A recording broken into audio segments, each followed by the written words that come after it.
One of the best ways to improve your modeling accuracy, especially when you're just starting out, is to work from a reference image. In fact, I would go as far as to say every time any 3D modeler that wants to take their craft seriously needs to have a good reference library.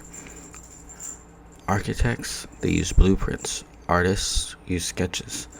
And 3D modelers, we use what's called image planes. In this lesson, I'll show you how to bring an image into your scene, set it to the correct size, and use it as a reference plane for modeling. This is super helpful for projects like designing a room, a piece of furniture, or even a character. It keeps everything lined up and proportioned. The first thing you need to be able to do is choose a proper reference images. When choosing your reference images, you need to pick high quality images to work from. Ideally, your images should be a straight on facing view, whether it's the front, as in with these two Corvettes, rear with these two Corvettes, or the sides with these two Corvettes. Your images need to be the same type of thing. So in this case, not necessarily just a car, but this model was going to be a Corvette, specifically a 67 Corvette. So I needed to get two front, or at least I wanted at least two front views, two rear views, and two side views.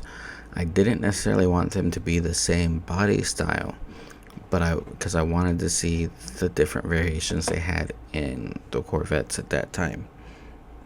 They should be cropped neatly, so there shouldn't be a whole lot of background. The car should be the main focus, or either whatever you're modeling in this, but in this case the car should be the main focus of the reference images. They should be scaled properly, which you'll be able to, these aren't necessarily scaled exactly the way they should be, but they're all relatively close. There's not a lot of height difference and resolution difference in between the side images, the front images. The rear images, probably a good bit of difference, but it's nothing that we can't crop down later on and work with. So the next thing we're going to do is we're going to put one of these images onto a flat 3D surface called a plane, so it sits inside our scene, kind of like a digital poster. Going into 3ds Max, what we're going to want to do is we're going to want to create a plane. So I like to do this in the front view. So what I'm going to do is I'm just going to, in my front view, I'm going to make sure it's selected. And you know it's selected because you'll have this little border right here. I'm going to come over here into the command panel, and under the create tab, I'm going to choose a plane. And then I'm going to just create the plane right here in the front. And then right click. Now we need to match the plane to the image size. So in this case, let's say our images are, if we go to our files, we'll be able to hover over them and we're going to see the dimensions. In this case, this particular Corvette, this white one, is 761 by 428 in pixel length. So I'm going to change this plane to be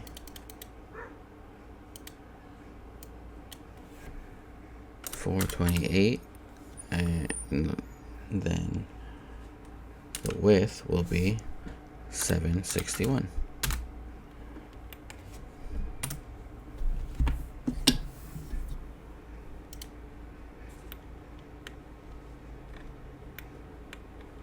From here, what we can do is press M as in material on the keyboard, and when you press M, your Slate Material Editor pops up. Now, what you can do is you can either use the Slate Material Editor, or you can change to the Compact Editor, which will look something like this. what we can do from here is we can select the material type, which in this case we're going to go ahead and choose physical material and press OK. And then in the small box next to where it says base color, we can click on it, and we're going to choose bitmap. So we have bitmap lookup, bitmap random tiling. We want just a straight regular bitmap. So if we type in bitmap, we're going to see it here. And if you really want to go digging and finding it, it's under maps in general. It'll tell you the location. So click on that and then press OK. Next, we're going to have a pop-up that comes up, and we need to go finding that image. So we're going to go find that image. Alright, and then we're going to choose our little side stingray image here and press open. And next, all we have to do is make sure our plane is selected, and then we can take this and just drag it over here and drop it on our image. So if we go to shaded view in our front view, you can see it right there.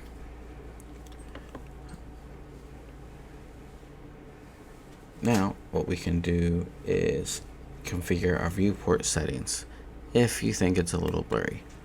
So sometimes images are low res or pixelated, and the way we can fix that is if we go up here to the plus sign and we go to configure viewports. Under display performances, which is the default tab,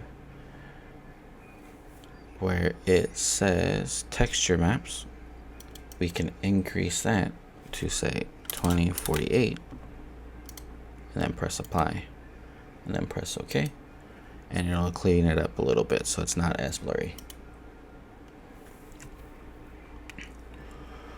Before moving on, always make sure that you name your stuff that you're working on. So in this case, this isn't plane 1, this is the side reference.